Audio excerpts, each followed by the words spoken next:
ਵਾਹਿਗੁਰੂ ਜੀ ਕਾ ਖਾਲਸਾ ਵਾਹਿਗੁਰੂ ਜੀ ਕੀ ਫਤਿਹ। ਮੈਂ ਤੁਹਾਡੀ ਹੋਸਟ ਨੀਲਮ ਕੌਰ ਤੇ ਮੈਂ ਟੀਵੀ 84 ਦੇ ਸਾਰੇ ਦਰਸ਼ਕਾਂ ਤੇ ਸਰੋਤਿਆਂ ਦਾ ਦਿਲੀ ਸਵਾਗਤ ਕਰਦੀ ਹਾਂ ਪ੍ਰੋਗਰਾਮ ਸੱਚੋ ਸੱਚ ਵਿੱਚ, ਜਿਹੜੇ ਇਸ ਪ੍ਰੋਗਰਾਮ ਨਾਲ ਦੇਸ਼ਾਂ ਵਿਦੇਸ਼ਾਂ ਤੋਂ ਜੁੜ ਚੁੱਕੇ ਨੇ। ਖਾਲਿਸਤਾਨ ਅਫੇਅਰ ਸੈਂਟਰ ਦੇ ਸੰਚਾਲਕ ਡਾਕਟਰ ਅਮਰਜੀਤ ਸਿੰਘ ਜੀ ਰੋਜ਼ਾਨਾ ਦੀ ਤਰ੍ਹਾਂ ਸਟੂਡੀਓ ਵਿੱਚ ਮੇਰੇ ਨਾਲ ਸ਼ਾਮਲ ਨੇ। ਆਓ ਉਹਨਾਂ ਨਾਲ ਮਿਲ ਕੇ ਅੱਜ ਦੇ ਅਹਿਮ ਇਸ਼ੂਜ਼ ਉੱਪਰ ਗੱਲਬਾਤ ਕਰਦੇ ਹਾਂ। ਜੀ ਡਾਕਟਰ ਸਾਹਿਬ ਵਾਹਿਗੁਰੂ ਜੀ ਕਾ ਖਾਲਸਾ ਵਾਹਿਗੁਰੂ ਜੀ ਕੀ ਫਤਿਹ। ਜੀ ਡਾਕਟਰ ਸਾਹਿਬ ਜੀ ਆਇਆਂ ਨੂੰ ਪ੍ਰੋਗਰਾਮ ਸੱਚੋ ਸੱਚ ਵਿੱਚ। ਬਹੁਤ ਸ਼ੁਕਰੀਆ ਜੀ ਡਾਕਟਰ ਸਾਹਿਬ। ਅੱਜ 29 ਜੂਨ 2017 15 ਹਾੜ ਨਾਨਕਸ਼ਾਹੀ ਸੰਮਤ 549 ਦਾ ਦਿਨ ਹੈ ਤੇ ਡਾਕਟਰ ਸਾਹਿਬ ਪਹਿਲੇ ਇਸ਼ੂ ਤੋਂ ਪਹਿਲਾਂ ਅਸੀਂ ਆਪਣੇ ਦਰਸ਼ਕਾਂ ਦੀ ਜਾਣਕਾਰੀ ਲਈ ਦੱਸ ਦਈਏ। ਵਿਊਅਰਸ, ਜੇ ਤੁਸੀਂ ਹੱਕ ਸੱਚ ਇਨਸਾਫ ਤੇ ਪਹਿਰਾ ਦਿੰਦਾ ਇੱਕੋ ਇੱਕ ਚੈਨਲ ਟੀਵੀ 84 ਨੂੰ ਦੇਖਣਾ ਚਾਹੁੰਦੇ ਹੋ ਤਾਂ ਤੁਸੀਂ ਦੇਖ ਸਕਦੇ ਹੋ Spectrum cable, RCN cable, Bell 5 cable in Canada, roku, Jadoo box, ਸ਼ਾਵਾ, Facebook, online streaming, global CPN ਦੀ ਐਪ ਰਾਹੀਂ, ਟੀਵੀ 84 ਦੀ ਐਪ ਰਾਹੀਂ ਤੁਸੀਂ ਟੀਵੀ 84 ਨੂੰ ਦੇਖ ਸਕਦੇ ਹੋ। ਜੀ ਡਾਕਟਰ ਸਾਹਿਬ, ਪ੍ਰੋਗਰਾਮ ਦੇ ਸ਼ੁਰੂ ਵਿੱਚ ਜਿਸ ਤਰ੍ਹਾਂ ਕਿ ਸ਼ੇਰੇ ਪੰਜਾਬ ਮਹਾਰਾਜਾ ਰਣਜੀਤ ਸਿੰਘ ਜੀ ਦੀ ਅੱਜ 178ਵੀਂ ਬਰਸੀ ਹੈ, ਉਸ ਮੌਕੇ ਅਸੀਂ ਤੁਹਾਡੇ ਵਿਚਾਰ ਜਾਣਨਾ ਚਾਹਾਂਗੇ। ਉਸ ਤੋਂ ਬਾਅਦ ਜਿਹੜੇ ਅਗਲੇ ਵਾਲੇ ਸੈਗਮੈਂਟ ਨੇ ਉਹਨਾਂ ਵਿੱਚ ਆਪਾਂ ਅੱਜ ਦੇ ਅਹਿਮ ਇਸ਼ੂ ਤੇ ਥਰਡ ਵਾਲੇ ਸੈਗਮੈਂਟ ਵਿੱਚ ਅੱਜ ਆਪਾਂ ਜਿਹੜੇ ਫੇਸਬੁੱਕ ਵਿਊਅਰਸ ਉਹਨਾਂ ਦੇ ਮੈਸੇਜ ਲਵਾਂਗੇ ਤੇ ਅੱਜ ਦਾ ਵਿਚਾਰ ਹੋਵੇਗਾ। ਪਹਿਲੇ ਸੈਗਮੈਂਟ ਵਿੱਚ ਅਸੀਂ ਚਾਹਾਂਗੇ ਕਿ ਤੁਸੀਂ ਮਹਾਰਾਜਾ ਰਣਜੀਤ ਸਿੰਘ ਦੇ ਰਾਜਕਾਲ, ਉਹਨਾਂ ਦੇ ਜੀਵਨ ਕਾਲ ਤੇ ਉਹਨਾਂ ਦੇ ਅੰਤਮ ਕਾਲ ਬਾਰੇ ਸਾਡੇ ਦਰਸ਼ਕਾਂ ਨਾਲ ਸਾਂਝ ਪਾ ਦਿਓ। ਦੇਖੋ, ਬੇਸ਼ੱਕ ਜਦੋਂ ਰਾਜਿਆਂ, ਮਹਾਰਾਜਿਆਂ, ਸਮਰਾਟਾਂ, ਕਿੰਗਸ, ਐਂਪਰਰਸ ਦੀ ਗੱਲ ਹੁੰਦੀ ਹੈ ਜੀ ਤੇ ਜ਼ਾਹਰ ਹੈ ਕਿ ਜਦੋਂ ਅਸੀਂ ਸਿੱਖ ਨੁਕਤਾ ਨਿਗਾਹ ਦੇਖਦੇ ਹਾਂ ਜਾਂ ਗੁਰਮਤ ਦੀ ਰੌਸ਼ਨੀ 'ਚ ਦੇਖਦੇ ਹਾਂ ਜਾਂ ਸਿੱਖ ਸਿਧਾਂਤ ਦੇਖਦੇ ਹਾਂ, ਖਾਲਸੇ ਦਾ ਕਨਸੈਪਟ ਦੇਖਦੇ ਹਾਂ ਤੇ ਉਸ ਵਿੱਚ ਕੋਈ ਰਾਜਿਆਂ ਮਹਾਰਾਜਿਆਂ ਦੀ ਥਾਂ ਨਹੀਂ ਹੈ ਜੀ। ਫਿਰ ਜਦੋਂ ਅਸੀਂ ਅੱਜ 21ਵੀਂ ਸਦੀ ਦੇ ਵਿੱਚ ਪ੍ਰਵੇਸ਼ ਕੀਤਾ ਹੈ ਤੇ ਜ਼ਾਹਰ ਹੈ ਕਿ ਜੋ 17ਵੀਂ 18ਵੀਂ ਸਦੀ 'ਚ ਹੋਇਆ ਉਹ ਬੀਤੇ ਦੀ ਹਿਸਟਰੀ ਹੈ ਔਰ ਇਸ ਸਾਰੇ ਦੀ ਅਹਿਮੀਅਤ ਅੱਜ 21ਵੀਂ ਸਦੀ 'ਚ ਕਿੰਨੀ ਕੁ ਰੈਲੇਵੈਂਸ ਹੈ, ਜਦੋਂ ਕਿ ਬਹੁਤ ਸਾਰੀਆਂ ਥਾਵਾਂ ਜਿੱਥੇ ਕਿ ਬਾਦਸ਼ਾਹ ਜਾਂ ਦੂਜੇ ਮੌਜੂਦ ਵੀ ਨੇ ਉਹਨਾਂ ਦੀ ਅਹਿਮੀਅਤ ਬਿਲਕੁਲ ਇੱਕ ਕਨਸਟੀਟਿਊਸ਼ਨਲ ਹੈੱਡ ਵਾਲੀ ਬਣ ਗਈ ਹੈ। ਉਹ ਜਾਪਾਨ ਹੋਏ, ਇੰਗਲੈਂਡ ਹੋਏ ਔਰ ਕਈ ਥਾਵਾਂ ਤੇ ਤਾਂ ਇਸ ਨੂੰ ਬਿਲਕੁਲ ਖਤਮ ਕਰਨ ਦੀ ਵੀ ਇੱਕ ਬਰਾਬਰ ਦੀ ਲਹਿਰ ਚੱਲਦੀ ਜੀ। ਫਿਰ ਕੀ ਕਾਰਨ ਹੈ ਕਿ ਅਸੀਂ ਹਰ ਸਾਲ ਬਾਅਦ ਇਸ 29 ਜੂਨ ਦੇ ਮੌਕੇ, ਜਦੋਂ ਕਿ ਅੱਜ ਤੋਂ ਠੀਕ 178 ਸਾਲ ਪਹਿਲਾਂ ਮਹਾਰਾਜਾ ਰਣਜੀਤ ਸਿੰਘ ਇਸ ਫਾਨੀ ਸੰਸਾਰ ਨੂੰ ਕੂਚ ਕਰ ਗਏ, ਇਸ ਦਿਨ ਨੂੰ ਅਸੀਂ ਵਿਚਾਰ ਅਧੀਨ ਜਾਂ ਸਿੱਖ ਰਾਜ ਜਾਂ ਅੱਜ ਦਾ ਸਿੱਖਾਂ ਦਾ ਕੰਟੈਕਸਟ ਜਾਂ ਬੇਕਰਿਆ ਹੋਣਾ, ਇਸ ਦੇ ਲਈ ਅਸੀਂ ਇਸ ਦਿਨ ਨੂੰ ਇਸਤੇਮਾਲ ਕਰਦੇ। ਫਿਰ ਇਹ ਵੀ ਦੇਖਣ ਵਾਲੀ ਗੱਲ ਹੈ ਕਿ ਵੀ ਜਦੋਂ ਅਸੀਂ ਖਾਲਿਸਤਾਨ ਦੀ ਅੱਜ ਗੱਲ ਕਰਦੇ ਤੇ ਕਈ ਵਾਰ ਸਾਡੇ ਦੁਸ਼ਮਣ ਜਿਵੇਂ ਕਿ ਰਾਜੀਵ ਗਾਂਧੀ ਨੇ, ਜਦੋਂ ਕਿ ਉਹ 1985 ਦੇ ਪੀਰੀਅਡ ਦੇ ਵਿੱਚ ਵਾਸ਼ਿੰਗਟਨ ਡੀਸੀ ਆਇਆ, ਨੈਸ਼ਨਲ ਪ੍ਰੈਸ ਕਲੱਬ ਦੇ ਵਿੱਚ ਉਹਦੀ ਪ੍ਰੈਸ ਕਾਨਫਰੰਸ ਸੀ। ਉਸ ਤੋਂ ਪਹਿਲਾਂ 2 ਦਿਨ ਪਹਿਲਾਂ ਸਿੱਖਾਂ ਨੇ ਪ੍ਰੈਸ ਕਾਨਫਰੰਸ ਕੀਤੀ। ਹਾਲਾਂਕਿ ਰਾਜੀਵ ਗਾਂਧੀ ਨੇ ਇੰਡੀਅਨ ਐਮਬੈਸੀ ਰਾਹੀਂ ਇਹ ਪੂਰਾ ਜ਼ੋਰ ਲਵਾਇਆ ਸੀ ਕਿ ਸਿੱਖ ਪ੍ਰੈਸ ਕਾਨਫਰੰਸ ਨਾ ਕਰ ਸਕਣ, ਲੇਕਿਨ ਜੈਸੀ ਹੈਲਮਸ ਜਿਹੜੇ ਕਿ ਉਸ ਵੇਲੇ ਸੈਨੇਟਰ ਬੜੇ ਪਾਵਰਫੁਲ ਸੀ ਔਰ ਸਿੱਖਾਂ ਦੇ ਹਮਦਰਦ ਦੋਸਤ ਵੀ ਸਨ, ਉਹਨਾਂ ਨੇ ਇਹ ਕਿਹਾ ਵੀ ਨਹੀਂ, ਇਹ ਪ੍ਰੈਸ ਦੀ ਜਿਹੜੀ ਕੋਈ ਵੀ ਆਜ਼ਾਦੀ ਦੇ ਵਿੱਚ ਕੋਈ ਇੰਡੀਆ ਨਹੀਂ ਹੈ ਜਿੱਥੇ ਤੁਸੀਂ ਰਾਜਸੀ ਦਬਾਅ ਥੱਲੇ ਕਿਸੇ ਚੀਜ਼ ਨੂੰ ਰੋਕ ਲਓ। ਸੋ ਪ੍ਰੈਸ ਕਾਨਫਰੰਸ ਵੀ ਹੋਈ ਜੀ। ਔਰ ਜਦੋਂ ਫਿਰ ਰਾਜੀਵ ਗਾਂਧੀ ਨੇ ਐਡਰੈਸ ਕੀਤਾ ਪ੍ਰੈਸ ਕਾਨਫਰੰਸ ਨੂੰ, ਮੀਡੀਆ ਨੂੰ, ਔਰ ਉਸ ਦੇ ਵਿੱਚ ਪਿੱਛੇ 2 ਸਿੰਘ ਵੀ ਬੈਠੇ ਸਨ, ਸ਼ਾਇਦ ਮੀਡੀਆ ਦੇ ਹੋਣਗੇ ਜਾਂ ਸਪੈਸ਼ਲ ਇਨਵਾਈਟੀ ਹੋਣ, ਉਹਨਾਂ ਵੱਲ ਦੇਖਦੇ ਆ ਰਾਜੀਵ ਗਾਂਧੀ ਨੇ ਉੱਥੋਂ ਡਾਇਸ ਤੋਂ ਕਿਹਾ, ਔਰ ਮੈਂ ਅੱਜ ਜਦੋਂ ਇਸ ਟੌਪਿਕ ਨੂੰ ਚਰਚਾ ਲਈ ਚੁਣਿਆ, ਮੈਂ ਕੁਛ ਉਹ ਕੰਸਰਨ ਵੀ ਜਿਹੜੇ ਦੁਸ਼ਮਣ ਵੱਲੋਂ ਵੀ ਸਾਨੂੰ ਪ੍ਰਵੋਕ ਕਰਨ ਦੇ ਲਈ ਕਹੇ ਜਾਂਦੇ ਨੇ, ਕਈ ਵਾਰ ਆਪਣਿਆਂ ਵੱਲੋਂ ਵੀ ਸਿੱਧੜੇ ਪੰਚ ਜਾਂ ਕਈ ਵਾਰੀ ਭੋਲੇ ਪੰਚ ਜਾਂ ਕਈ ਵਾਰੀ ਚਲਾਕ ਮਿਜ਼ਾਜ ਦੇ ਵਿੱਚ ਇਹ ਗੱਲ ਕਹੀ ਜਾਂਦੀ ਹੈ ਜੀ। ਰਾਜੀਵ ਗਾਂਧੀ ਨੇ ਉੱਥੋਂ ਐਡਰੈਸ ਕਰਦਿਆਂ ਕਿਹਾ ਕਿ ਵੀ ਜਿਹੜਾ ਅੰਗਰੇਜ਼ੀ 'ਚ ਕਿਹਾ ਪਰ ਮੈਂ ਪੰਜਾਬੀ 'ਚ ਕਹਾਂਗਾ ਕਿ ਕੁਛ ਸਿੱਖ ਖਾਲਿਸਤਾਨ ਮੰਗਦੇ ਨੇ,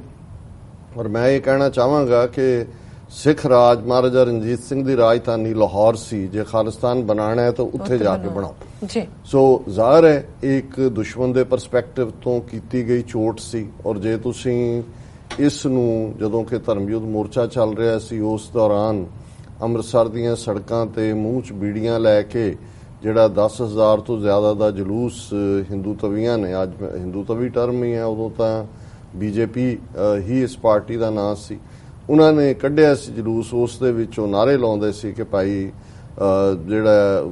ਕੇਸ ਕੱਚ ਕੰਗਾ ਕਿਰਪਾਨ ਇਨਕੋ ਭੇਜੋ ਪਾਕਿस्तान, और दूसरा सी कि सिगरेट बीड़ी पिएंगे शान के साथ जिएंगे। सो ਜ਼ਾਹਰ ਹੈ ਕਿ ਬਈ ਇਹ ਗੱਲ ਪਾਕਿਸਤਾਨ ਜਾਣ ਦਾ, ਜਿਵੇਂ ਅੱਜ ਭਾਰਤ ਦੇ 170 ਮਿਲੀਅਨ ਮੁਸਲਮਾਨਾਂ ਨੂੰ ਜਿਹੜਾ ਇਹ ਕਿਹਾ ਜਾਂਦਾ ਹੈ, ਤਾਨਾ ਵੀ ਮਾਰਿਆ ਜਾਂਦਾ ਹੈ, ਦਬਾਅ ਵੀ ਪਾਇਆ ਜਾਂਦਾ ਹੈ ਕਿ ਇੱਥੋਂ ਨਿਕਲ ਜਾਓ, ਤੁਹਾਡਾ ਪਾਕਿਸਤਾਨ ਹੈ, ਤੁਸੀਂ ਉੱਥੇ ਜਾਓ। ਸੋ ਇਹੀ ਹਾਲ ਸਿੱਖਾਂ ਦੇ ਨਾਲ ਵੀ 47 ਤੋਂ ਬਾਅਦ ਹੀ ਚੱਲਦਾ ਰਿਹਾ। ਪਰ ਜਦੋਂ ਸਾਡੀ ਹੁਣ ਪਿਛਲੇ 32-33 ਸਾਲ ਤੋਂ 33 ਸਾਲ ਤੋਂ ਜੂਨ 84 ਤੋਂ ਬਾਅਦ ਖਾਲਿਸਤਾਨ ਦੀ ਗੱਲ ਤੁਰੀ ਔਰ ਲਗਭਗ 31 ਸਾਲ ਪਹਿਲਾਂ ਖਾਲਿਸਤਾਨ ਦੇ ਐਲਾਨਨਾਮੇ ਨਾਲ ਨਿਸ਼ਾਨਾ ਮਿੱਥਿਆ ਗਿਆ ਤੇ ਫਿਰ ਅਕਸਰ ਇਸ ਦਲੀਲ ਨੂੰ ਜਿਹੜਾ ਉਹ ਦੁਹਰਾਇਆ ਜਾਂਦਾ ਹੈ ਔਰ ਫੇਸਬੁੱਕ ਕਮੈਂਟਸ ਦੇ ਵਿੱਚ ਵੀ ਹੁੰਦਾ ਹੈ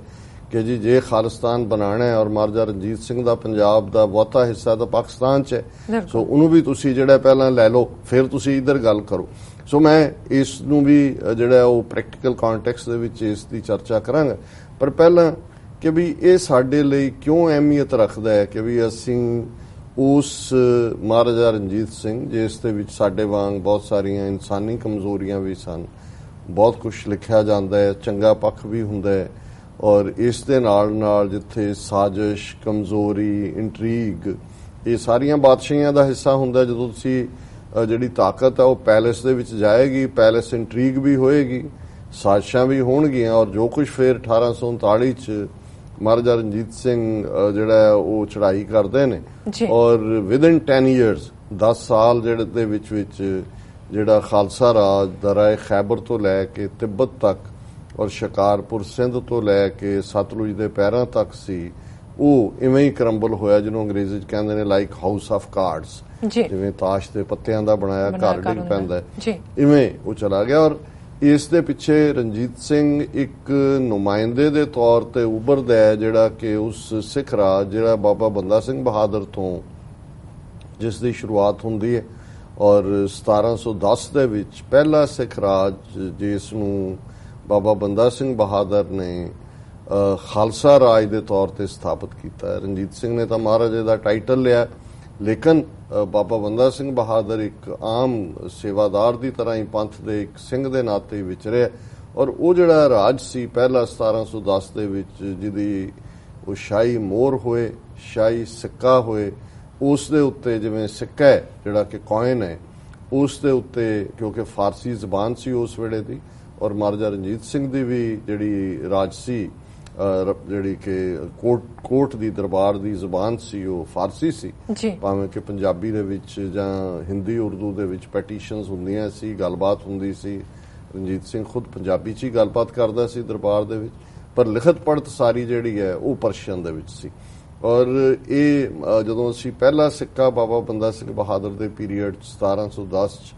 ਖਾਲਸਾ ਰਾਜ ਦੀ ਸਥਾਪਨਾ ਦੇ ਨਾਲ ਦੇਖਦੇ ਤੇ ਉਸ ਦੇ ਉੱਤੇ ਇਹ ਅਲਫਾਜ਼ ਜਿਹੜੇ ਨੇ ਉਹ ਉਕਰੇ ਹੋਏ ਸਨ, ਜਿਸ ਦੇ ਜਿਹੜਾ ਬੜਾ ਕਲੀਅਰ ਮੈਸੇਜ ਸੀ ਕਿ ਸਿੱਕਾ ਜ਼ਦ ਬਰ ਹਰ ਦੋ ਆਲਮ, ਤੇਗ ਨਾਨਕ ਵਾਹਿਬ ਅਸਤ, ਫਤਿਹ ਗੋਬਿੰਦ ਸਿੰਘ ਸ਼ਾਹੇ ਸ਼ਾਹਾਂ, ਫਜ਼ਲ ਸੱਚਾ ਸਾਹਿਬ ਅਸਤ। ਕਿ ਵੀ ਇਹ ਜਿਹੜਾ ਅਸੀਂ ਸਿੱਕਾ ਚਲਾਇਆ, ਸਿੱਕਾ ਜ਼ਦ ਬਰ ਹਰ ਦੋ ਆਲਮ, ਇਹ ਦੋ ਦੁਨੀਆ ਦੇ ਵਿੱਚ, ਦੋ ਜਹਾਨਾਂ ਦੇ ਵਿੱਚ, ਇੱਥੇ ਵੀ ਤੇ ਪਰਲੋਕ 'ਚ ਵੀ, ਇਹ ਸਿੱਕਾ ਜ਼ਦ ਬਰ ਹਰ ਦੋ ਆਲਮ, ਇਹ ਸਿੱਕਾ ਕਿਉਂਕਿ ਇਹ ਦੋ ਜਹਾਨ ਦਾ ਇਸ ਲਈ ਹੈ ਕਿਉਂਕਿ ਤੇਗ ਨਾਨਕ ਵਾਹਿਬ ਅਸਤ, ਕਿ ਜਿਹੜੀ ਤੇਗ ਹੈ ਇਸ ਦੀ, ਕਿਉਂਕਿ ਸੱਚ ਦੀ ਤੇਗ ਜਦੋਂ ਅਸੀਂ ਬਾਣੀ 'ਚ ਪੜ੍ਹਦੇ ਹਾਂ ਕਿ ਭਾਈ ਇਹ ਨਾਨਕ ਰਾਜ ਚਲਾਇਆ, ਸੱਚ ਕੋਟ ਸਤਾਣੀ ਨੀਂਵ ਦੇ, ਕਿ ਇਹ ਜਿਹੜਾ ਰਾਜ ਹੈ ਜਿਹੜਾ ਗੁਰੂ ਨਾਨਕ ਸਾਹਿਬ ਦੇ ਨਾਂ ਤੇ ਐਸਟੈਬਲਿਸ਼ ਹੋਇਆ, ਇਸ ਦੀ ਨੀਂਹ ਜਿਹੜੀ ਹੈ ਉਹ ਸੱਚ ਦੇ ਕਿਲੇ ਦੀ ਬੜੀ ਪੁਖਤਾ ਨੀਂਹ ਹੈ, ਸੱਚ ਕੋਟ ਕਿ ਕਿਲਾ ਸੱਚ ਦਾ, ਔਰ ਇਸ ਦੀ ਨੀਂਹ ਜਿਹੜੀ ਹੈ ਇਸ ਦੀ ਉਹ ਬੜੀ ਪੁਖਤਾ ਹੈ, ਬੜੀ ਮਜ਼ਬੂਤ ਹੈ। ਨਾਨਕ ਰਾਜ ਚਲਾਇਆ, ਸੱਚ ਕੋਟ, ਸੱਚ ਦਾ ਕਿਲਾ ਤੇ ਸਤਾਣੀ ਨੀਂਹ ਦੇ। ਹੁਣ ਇਹੀ ਬਾਬਾ ਬੰਦਾ ਸਿੰਘ ਬਹਾਦਰ ਉਸ ਤੇਗ ਦੀ ਗੱਲ ਕਰਦੇ ਨੇ ਜਿਹੜੇ ਗੁਰੂ ਨਾਨਕ ਸਾਹਿਬ ਨੇ ਬਖਸ਼ੀ ਹੈ, ਸੱਚ ਦੀ ਤੇਗ ਹੈ,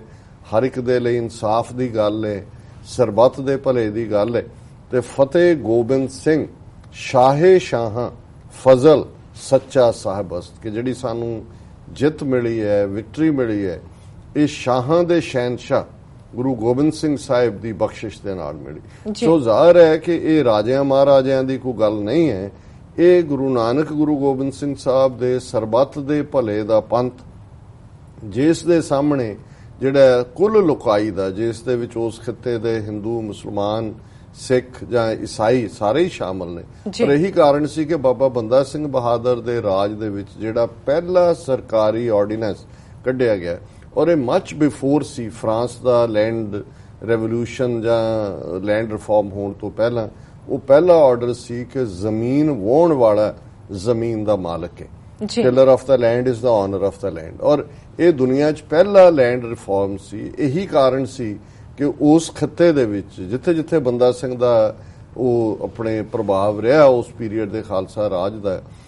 ਇਹ ਅੱਜ ਵੱਖਰੀ ਗੱਲ ਹੈ। ਲਹਿੰਦੇ ਪੰਜਾਬ ਦੇ ਵਿੱਚ ਅੱਜ ਵੀ ਜ਼ਿਮੀਂਦਾਰ ਇੱਕ ਡਿਫਰੈਂਟ ਫਿਊਡਲ ਕਲਾਸ ਹੈ। ਜੱਟ ਜਿਹੜੇ ਨੇ ਉਹਨਾਂ ਦਾ ਉਹ ਇੱਕ ਡਿਫਰੈਂਟ ਹੈ, ਜਿਹੜੇ ਕਿ ਵਾਹੀ ਕਰਨ ਵਾਲੇ ਨੇ। ਲੇਕਿਨ ਇਧਰਲੇ ਹਿੱਸੇ ਦੇ ਵਿੱਚ ਜੱਟ ਜ਼ਿਮੀਂਦਾਰ ਦੀ ਡਿਸਟਿੰਕਸ਼ਨ ਮੁੱਕ ਗਈ ਜਦੋਂ ਸ਼ਬਦ ਵੀ ਕਿਹਾ ਜਾਂਦਾ ਹੈ ਜੱਟ ਜ਼ਿਮੀਂਦਾਰ ਜੀ, ਕਿਉਂਕਿ ਹਰ ਜੱਟ ਹੀ ਜਿਹੜਾ ਹਰ ਜ਼ਮੀਨ ਵਾਹੁਣ ਵਾਲਾ ਸੀ ਉਹ ਜ਼ਮੀਨ ਦਾ ਮਾਲਕ ਬਣਾ ਦਿੱਤਾ ਗਿਆ। ਇਹ ਵੱਖਰੀ ਗੱਲ ਹੈ ਕਿ ਅੱਜ ਉਹੀ ਜੱਟ ਜ਼ਿਮੀਂਦਾਰ ਕਿਵੇਂ ਆਤਮਘਾਤ ਦੇ ਰਸਤੇ ਤੇ ਤੁਰਿਆ, ਔਰ ਪੰਜਾਬ ਦੀ ਆਰਥਿਕਤਾ ਨੇ ਔਰ ਹਿੰਦੂ ਰਾਜ ਦੇ ਵਿੱਚ ਪਿਛਲੇ 70 ਸਾਲਾਂ 'ਚ ਕਿਸ ਕਿਸਮ ਦੀ ਗਿਰਾਵਟ ਜਿਹੜੀ ਹੈ ਔਰ ਕਿਸ ਕਿਸਮ ਦੀ ਐਕਸਪਲੋਇਟੇਸ਼ਨ ਸਾਹਮਣੇ ਆਈ। ਹੁਣ ਬੰਦਾ ਸਿੰਘ ਬਹਾਦਰ ਨੇ ਇਹ ਸਿੱਕੇ ਦੇ ਉੱਤੇ ਉੱਕਰ ਕੇ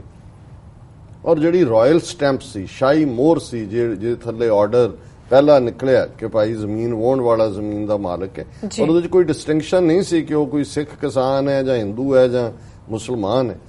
ਫਿਰ ਸਰਕਾਰੀ ਮੋਹਰ ਸੀ, ਦੇਗੋ ਤੇਗੋ ਫਤਿਹ ਹੋ ਨੁਸਰਤ ਬੇਦਰੰਗ ਯਾਫਤ ਅਜ਼ ਨਾਨਕ ਗੁਰੂ ਗੋਬਿੰਦ ਸਿੰਘ। ਕਿ ਦੇਗ ਇਕਨੋਮਿਕਲ ਪ੍ਰੋਸਪੈਰਿਟੀ, ਤੇਗ ਸੌਰਡ ਪੋਲੀਟੀਕਲ ਪਾਵਰ, ਦੇਗੋ ਤੇਗੋ ਫਤਿਹ ਹੋ ਨਿਕਲੀ ਵਿਕਟਰੀ, ਮਿਲੀ ਫਤਿਹ, ਨੁਸਰਤ ਬੇਦਰੰਗ ਇਹ ਹੈ ਅਤੁੱਟ ਬਖਸ਼ਿਸ਼ਾਂ, ਜਿਹਨੂੰ ਸਰ ਕਪੂਰ ਸਿੰਘ ਕਹਿੰਦੇ ਨੇ ਅਨਹਿੰਡਰਡ ਸਪਲਾਈਜ਼, ਨਾ ਮੁੱਕਣ ਵਾਲੀਆਂ। ਇਹ ਸਾਨੂੰ ਯਾਫਤ ਅਜ਼ ਨਾਨਕ ਗੁਰੂ ਗੋਬਿੰਦ ਸਿੰਘ, ਇਹ ਸਾਨੂੰ ਗੁਰੂ ਨਾਨਕ ਗੁਰੂ ਗੋਬਿੰਦ ਸਿੰਘ ਸਾਹਿਬ ਨੇ ਬਖਸ਼ਿਆ। ਸੋ ਜ਼ਾਹਰ ਹੈ ਜਦੋਂ ਅਸੀਂ ਅੱਜ ਰਣਜੀਤ ਸਿੰਘ ਪੀਰੀਅਡ ਦੀ ਗੱਲ ਕਰ ਰਹੇ ਹਾਂ ਤਾਂ ਫਿਰ ਇਸ ਗੱਲ ਦਾ ਧਿਆਨ ਰਹੇ ਕਿ ਇਹ ਫਾਊਂਡੇਸ਼ਨਸ 1710 ਤੋਂ 1799 ਜਦੋਂ ਰਣਜੀਤ ਸਿੰਘ ਲਾਹੌਰ ਦੇ ਤਖਤ ਦੇ ਉੱਤੇ ਕਾਬਜ਼ ਹੁੰਦੇ ਨੇ, ਇਹ ਉਹ ਪੀਰੀਅਡ ਹੈ। ਬੰਦਾ ਸਿੰਘ ਬਹਾਦਰ ਤੋਂ ਬਾਅਦ ਪਰਸੀਕਿਊਸ਼ਨ ਦਾ ਦੌਰ ਹੈ, 12 ਮਿਸਲਾਂ ਦਾ ਰਾਜ ਹੈ, ਔਰ 12 ਮਿਸਲਾਂ ਨੇ ਵੀ ਇੰਡਸ ਦਰਿਆ ਤੋਂ ਲੈ ਕੇ ਜਮਨਾ ਔਰ ਈਵਨ ਜਮਨਾ ਪਾਰ ਤੱਕ ਵੀ ਜਾ ਕੇ ਰੈਵਨਿਊ ਕਲੈਕਟ ਕੀਤੇ। ਔਰ ਉਹਨਾਂ 12 ਮਿਸਲਾਂ ਚੋਂ ਹੀ ਸ਼ੁਕਰ ਚੱਕੀਆ ਮਿਸਲ, ਜਿਹਦੀ ਇਹ ਤੀਸਰੀ ਜਨਰੇਸ਼ਨ ਰਣਜੀਤ ਸਿੰਘ ਸੀ, ਸ਼ੁਕਰ ਚੱਕੀਆ ਮਿਸਲ ਨੂੰ ਚੜਤ ਸਿੰਘ ਨੇ ਫਾਊਂਡ ਕੀਤਾ। ਉਹਦਾ ਮੁੰਡਾ ਮਹਾਂ ਸਿੰਘ, ਰਣਜੀਤ ਸਿੰਘ ਦਾ ਪਿਓ 28.5 29 ਸਾਲ ਦੀ ਉਮਰ 'ਚ ਮਰ ਗਿਆ ਜੀ। ਰਣਜੀਤ ਸਿੰਘ ਬਹੁਤ ਛੋਟਾ ਸੀ, 11-12 ਸਾਲ ਦਾ, ਜਦੋਂ ਕਿ ਉਹ ਮਿਸਲ ਦਾ ਮੁਖੀ ਬਣਿਆ। ਪਰ ਇਹਦੇ 'ਚ ਕੋਈ ਸ਼ੱਕ ਨਹੀਂ ਹੈ ਕਿ ਰਣਜੀਤ ਮਹਾਰਾਜਾ, ਜਿਸ ਨੇ ਬਾਅਦ ਦੇ ਵਿੱਚ ਹਾਲਾਂ ਸਿੱਖ ਉਹਨੂੰ ਸਿੰਘ ਸਾਹਿਬ ਕਰਕੇ ਐਡਰੈਸ ਕਰਨਾ ਜ਼ਿਆਦਾ ਪਸੰਦ ਕਰਦੇ ਸਨ, ਔਰ ਲੋਕਾਂ ਦੇ ਵਿੱਚ ਇਹ ਜਿਹੜਾ ਸ਼ੇਰੇ ਪੰਜਾਬ ਦਾ ਟਾਈਟਲ ਹੈ ਇਹ ਆਮ ਲੋਕਾਂ ਨੇ ਦਿੱਤਾ ਹੈ। ਇਹ ਨਹੀਂ ਹੈ ਕਿ ਕੋਈ ਸਿਆਸੀ ਲੀਡਰ ਜਾਂ ਕੋਈ ਆਪਣੇ ਆਪ ਨੂੰ ਖੁਦ ਹੀ ਸ਼ੇਰ ਕਹੇ ਕਿ ਜੀ ਮੈਂ ਸ਼ੇਰ ਹਾਂ, ਨਹੀਂ। ਇਹ ਉਸ ਬਹਾਦਰੀ ਦਾ, ਜਿਵੇਂ ਅਸੀਂ ਇਹ ਦੇਖਦੇ ਹਾਂ ਕਿ ਇਹ ਔਰ ਪੰਜਾਬ ਦੇ ਵਿੱਚ ਪੰਜਾਬ ਦੀ ਮਿੱਟੀ ਦੀ ਇਹ ਖਸਲਤ ਹੈ ਕਿ ਪੰਜਾਬ 'ਚ ਦਲੇਰੀ ਔਰ ਬਹਾਦਰੀ ਨੂੰ, ਉਹ ਭਾਵੇਂ ਦੁੱਲਾ ਪੱਟੀ ਹੋਏ, ਉਹ ਭਾਵੇਂ ਜੱਗਾ ਡਾਕੂ ਹੋਏ, ਕਿ ਅਸੀਂ ਈਵਨ ਨੈਗੇਟਿਵ ਜਿਹੜੇ ਹਕੂਮਤਾਂ ਨੇ ਬਾਗੀ ਬਣਾਏ ਹੋਏ ਸਨ, ਜਾਂ ਸਾਡੇ ਅੱਜ ਦੇ ਦੌਰ 'ਚ ਵੀ ਜੇ ਅਸੀਂ ਜਿੰਦਾ ਸੁੱਖਾ ਜਾਂ ਜੁਗਰਾਜ ਸਿੰਘ ਜਾਂ ਜਗਤਾਰ ਸਿੰਘ ਹਵਾਰਾ, ਇਹ ਆਲ ਆਫ ਏ ਸਡਨ ਜਿਹੜੇ ਨੇ ਆਈਕਨ ਬਣ ਜਾਂਦੇ ਨੇ ਜਾਂ ਬਣ ਗਏ ਨੇ, ਤਾਂ ਉਹਦਾ ਕਾਰਨ ਦਲੇਰੀ ਨੂੰ ਐਪਰੀਸ਼ੀਏਟ ਕੀਤਾ ਜਾਂਦਾ, ਚੈਲੰਜ ਨੂੰ ਐਪਰੀਸ਼ੀਏਟ ਕੀਤਾ ਜਾਂਦਾ। ਔਰ ਉਹਦੇ 'ਚ ਕੋਈ ਸ਼ੱਕ ਨਹੀਂ ਹੈ ਕਿ ਰਣਜੀਤ ਸਿੰਘ ਬੇਸ਼ੱਕ ਕੁਦਰਤ ਉਸ ਤੇ ਬਹੁਤੀ ਮਿਹਰਬਾਨ ਨਹੀਂ ਸੀ, ਉਹ ਕੋਈ ਬਹੁਤ ਦੇਖਣ ਨੂੰ ਵੀ ਸੋਹਣਾ ਨਹੀਂ ਸੀ, ਕੱਦ ਵੀ ਬੜਾ ਛੋਟਾ, ਸ਼ਾਇਦ 5 ਫੁੱਟ 4-5 ਇੰਚ ਹੋਏਗਾ, ਔਰ ਬਚਪਨ ਦੇ ਵਿੱਚ ਹੀ ਸਮਾਲ ਪੌਕਸ ਚੇਚਕ ਹੋਈ, ਔਰ ਸਾਰੇ ਮੂੰਹ ਦੇ ਉੱਤੇ ਜਿਹੜਾ ਉਹ ਚੇਚਕ ਦੇ ਦਾਗ ਸਨ, ਇੱਕ ਅੱਖ ਦੀ ਰੋਸ਼ਨੀ ਵੀ ਚਲੀ ਗਈ, ਅੱਖ ਵੀ ਇੱਕੋ ਹੀ ਸੀ ਜੀ। ਔਰ ਇਸ ਸਾਰੇ ਦੇ ਬਾਵਜੂਦ, ਔਰ ਇਹ ਅਕਸਰ ਆਉਂਦਾ ਹੈ ਕਿਉਂਕਿ ਰਣਜੀਤ ਸਿੰਘ ਦੇ ਦਰਬਾਰ 'ਚ ਹਰ ਇੱਕ ਨੂੰ ਖੁੱਲ੍ਹ ਸੀ, ਆ ਕੇ ਆਪਣੀ ਗੱਲ ਉਹ ਕਰ ਸਕਦਾ ਸੀ। ਔਰ ਇੱਕ ਵਾਰ ਜਿਹੜਾ ਉਸ ਦੀ ਜਿਹੜੀ ਦਰਬਾਰ ਦੇ ਵਿੱਚ ਇੱਕ ਜਿਹੜੀ ਨਾਚੀ ਦਾ ਨਾਮ ਮੋਰਾ ਕਰਕੇ ਆਂਦਾ, ਉਹਨੇ ਭਰੇ ਦਰਬਾਰ 'ਚ ਉਹਨੂੰ ਪੁੱਛਿਆ, ਇਹ ਪਹਿਲਾਂ ਦੀ ਗੱਲ ਹੈ ਕਿ ਹਜ਼ੂਰ ਜਦੋਂ ਰੱਬ ਜਿਹੜਾ ਉਹ ਖੂਬਸੂਰਤੀ ਵੰਡ ਰਿਹਾ ਸੀ ਤੇ ਜਨਾਬ ਕਿੱਥੇ ਸੀ? ਤੇ ਉਸਨੇ ਕਿਹਾ ਕਿ ਵੀ ਮੈਂ ਜਿੱਥੇ ਰੱਬ ਬਹਾਦਰੀ ਵੰਡ ਰਿਹਾ ਸੀ ਉਸ ਲਾਈਨ ਦੇ ਵਿੱਚ ਮੈਂ ਖਲੋਤਾ ਸੀ। ਹੁਣ ਇਹਦੇ ਚੋਂ ਭਾਵੇਂ ਕੁਝ ਚੀਜ਼ਾਂ ਬਾਅਦ ਚ ਵੀ ਪ੍ਰਚਲਿਤ ਹੋ ਜਾਂਦੀਆਂ, ਦੋ ਚੀਜ਼ਾਂ ਬੜੀਆਂ ਕਲੀਅਰਲੀ ਨੇ। ਇੱਕ ਕਿ ਬੇਸ਼ੱਕ ਉਹਨੇ ਮਹਾਰਾਜੇ ਦਾ ਟਾਈਟਲ ਲਿਆ ਜਾਂ ਰਾਜੇ ਦੇ ਤੌਰ ਤੇ, ਪਰ ਆਮ ਲੋਕਾਂ ਨਾਲੋਂ ਵਿੱਥ ਨਹੀਂ ਸੀ। ਔਰ ਇਹ ਪਾਰਟ ਹੋਰ ਵੀ ਬਹੁਤ ਸਾਰੀਆਂ ਕਹਾਣੀਆਂ ਚੋਂ ਸਾਹਮਣੇ ਆਉਂਦਾ। ਔਰ ਅੱਜ ਜਦੋਂ ਅਸੀਂ ਡੈਮੋਕ੍ਰੇਸੀ ਦੇ ਨਾਂ ਥੱਲੇ ਉਹਨਾਂ ਲੋਕਾਂ ਦੀ ਗੱਲ ਦੇਖਦੇ ਜਿਹੜੇ ਕਿ ਵੱਡੇ ਵੱਡੇ ਕਾਫਲਿਆਂ ਦੇ ਵਿੱਚ ਨਿਕਲਦੇ ਨੇ, ਕਾਰਾਂ ਇੱਧਰ ਉੱਧਰ, ਸਿਕਿਉਰਿਟੀ ਗਾਰਡ, ਆਮ ਜਿਨ੍ਹਾਂ ਦੇ ਉੱਤੇ ਤੁਸੀਂ ਡੈਮੋਕ੍ਰੇਸੀ ਦੇ ਨਾਂ ਥੱਲੇ of the people, by the people, for the people ਰਾਜ ਕਰ ਰਹੇ ਹੋ, ਉਹਨਾਂ ਤੱਕ ਤੁਹਾਡੀ ਪਹੁੰਚ ਵੀ ਨਹੀਂ ਹੁੰਦੀ। ਲੇਕਿਨ ਇੱਥੇ ਇਸ ਕਿਸਮ ਦਾ ਕਈ ਕੁਛ ਹੀ ਐਸਾ ਸਾਹਮਣੇ ਆਉਂਦਾ। ਇਵੇਂ ਇੱਕ ਅੱਖ ਨੂੰ ਲੈ ਕੇ ਕਹਾਣੀ ਅਕਸਰ ਹੁੰਦੀ ਹੈ ਕਿ ਵੀ ਕਿਸੇ ਨੇ ਜਿਹੜਾ ਸਾਜ਼ਿਸ਼ ਸੀ, ਉਹਨੇ ਕਿਸੇ ਜਿਹਦੇ ਲਈ ਸ਼ਬਦ ਅਕਸਰ ਮਿਰਾਸੀ ਇਸਤੇਮਾਲ ਕੀਤਾ ਜਾਂਦਾ। ਮਿਰਾਸ ਦਾ ਮਤਲਬ ਵੈਸੇ ਲੈਗੇਸੀ ਹੁੰਦਾ, ਵਿਰਸਾ ਹੁੰਦਾ। ਇਹ ਬੜੇ ਟੈਲੈਂਟਡ ਲੋਕ ਜਿਹੜੇ ਜਨਰੇਸ਼ਨ ਆਫਟਰ ਜਨਰੇਸ਼ਨ ਐਂਟਰਟੇਨਮੈਂਟ ਹੀ ਨਹੀਂ ਸੀ ਕਰਦੇ, ਇਹ ਇਨਫੈਕਟ ਵਿਰਸੇ ਦੇ ਵਾਰਿਸ ਵੀ ਸੀ ਕਿ ਵੀ ਤੂੰ ਰਣਜੀਤ ਸਿੰਘ ਨੂੰ ਭਰੇ ਦਰਬਾਰ 'ਚ ਕਾਣਾ ਕਹਿ ਕੇ ਦਿਖਾ। ਉਹ ਕਹਿੰਦੇ ਜੀ ਗੱਲ ਹੀ ਕੋਈ ਨਹੀਂ ਹੈ। ਉੱਥੇ ਪਹੁੰਚ ਗਿਆ, ਜੋ ਵੀ ਉਹਨਾਂ ਦੀ ਡੀਲ ਹੋਈ ਉਹਦੇ 'ਚ ਉਹਨੇ ਰਣਜੀਤ ਸਿੰਘ ਨੂੰ ਐਡਰੈਸ ਕਰਦਿਆਂ ਕਿਹਾ ਵੀ ਤੇਰੀ ਇੱਕੋ ਅੱਖ ਸੁਲੱਖਣੀ ਜਿਹਨੇ ਲੱਖਾਂ ਤਾਰੇ ਝੁਕ ਝੁਕ ਕਰਨ ਸਲਾਮਾਂ ਦੋ ਅੱਖਾਂ ਵਾਲੇ, ਉਹ ਜਾ ਕੇ ਕਹਿੰਦਾ ਕੱਢ ਪੈਸੇ ਮੈਂ ਕਹਿ। ਸੋ ਰਣਜੀਤ ਸਿੰਘ ਇਸ ਸਾਰੇ ਪਾਰਟ ਨੂੰ ਜਿਹੜਾ ਕਾਮਨ ਲੋਕਾਂ ਦਾ, ਔਰ ਬਹੁਤ ਸਾਰੀਆਂ ਕਹਾਣੀਆਂ, ਮੈਂ ਅੱਜ ਉਹ ਹਿਸਟਰੀ ਨਹੀਂ ਸੁਣਾਵਾਂਗਾ ਜਿਹੜੀ ਅਕਸਰ ਹਿਸਟੋਰੀਕਲੀ ਕਿ ਕਿੰਨਾ ਇਲਾਕਾ ਤੇ ਕੀ ਔਰ ਦੂਜਾ, ਇੱਕ ਕਾਮਨ ਪਰਸਨ ਦੇ ਨਾਲ ਜਿਹੜੀ ਲਿੰਕ ਕਰਨ ਵਾਲੀ ਗੱਲ ਹੈ, ਜਿਹਦੇ ਥੱਲੇ ਹਰ ਇੱਕ ਦੇ ਕੋਲ ਫਰੀडम ਹੈ। ਮਹਾਰਾਜਾ ਰਣਜੀਤ ਸਿੰਘ ਹਲਕੀ ਫੁਲਕੀ ਗੱਲਬਾਤ ਵੀ ਪਸੰਦ ਕਰਦਾ ਸੀ, ਹਾਲਾਂ ਉਹਦੀ ਭਾਵੇਂ ਇੱਕੋ ਅੱਖ ਸੀ, ਲੇਕਿਨ ਇਹ ਕਿਹਾ ਕਿ ਵੀ ਜਿਵੇਂ ਉਹ ਉਸ ਦਾ ਇੰਨਾ ਦਬਾਅ ਔਰ ਪ੍ਰਭਾਵ ਸੀ ਕਿ ਵੀ ਉਸ ਦੀ ਅੱਖ ਤੋਂ ਕੋਈ ਬਚ ਨਹੀਂ ਸੀ ਸਕਦਾ, ਉਹ ਪੈਨੀਟ੍ਰੇਟਿੰਗ ਆਈ ਸੀ। ਅੰਗਰੇਜ਼ਾਂ ਨੇ ਵੀ ਆਪਣਿਆਂ 'ਚ ਲਿਖਿਆ। ਔਰ ਕਿਸ ਕਿਸਮ ਦੀ ਜਦੋਂ ਅਸੀਂ ਕਾਮਨਨੈਸ ਦੀ ਗੱਲ ਕਰਦੇ ਹਾਂ ਕਿ ਭਾਈ ਉਹ ਜਾ ਰਿਹਾ ਹੈ, ਇੱਕ ਮਾਈ ਜਿਹੜੀ ਹੈ ਉਹ ਇੱਕ ਤਵਾ ਚੁੱਕੀ ਆਉਂਦੀ ਹੈ, ਪਿੱਛੇ ਪਿੱਛੇ ਉਹਨੂੰ ਰੋਕਿਆ ਸਿਪਾਹੀਆਂ ਨੇ। ਮਾਈ ਉੱਚੀ ਕਹੇ ਨਹੀਂ ਮੈਂ ਮਹਾਰਾਜਾ ਨੂੰ ਮਿਲਣਾ,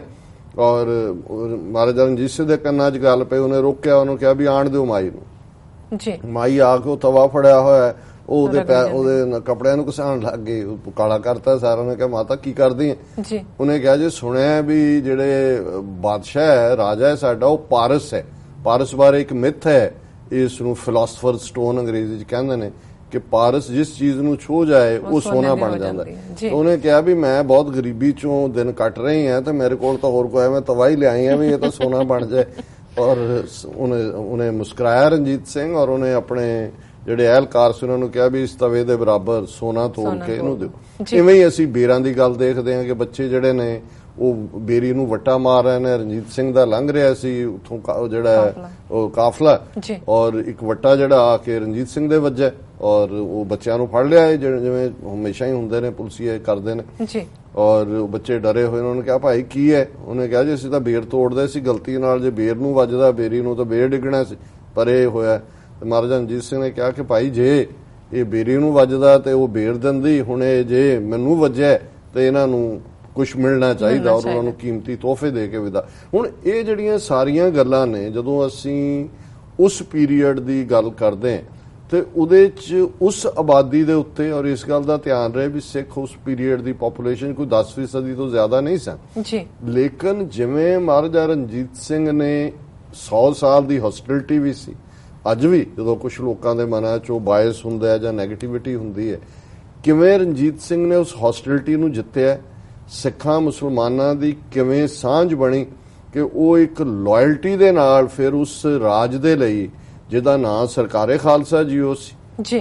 ਉਹਨਾਂ ਨੇ ਕੁਰਬਾਨੀਆਂ ਦਿੱਤੀਆਂ। ਔਰ ਲਾਇਲਟੀ ਇਸ ਹੱਦ ਤੱਕ ਜਿਹੜੇ ਉਹਨਾਂ ਦੇ ਮੋਸਟ ਟਰਸਟਡ ਵਜ਼ੀਰ ਨੇ ਫਕੀਰ ਅਜ਼ੀਜ਼ੁਦੀਨ, ਜਿਹੜੇ ਫੋਰਨ ਅਫੇਅਰਸ ਨੂੰ ਵੀ ਡੀਲ ਕਰਦੇ ਨੇ, ਉਹਨਾਂ ਦੇ ਬ੍ਰਦਰ ਕਾਜ਼ੀ ਨੂਰਦੀਨ ਔਰ ਤੀਸਰੇ ਬ੍ਰਦਰ ਕੋਤਵਾਲ,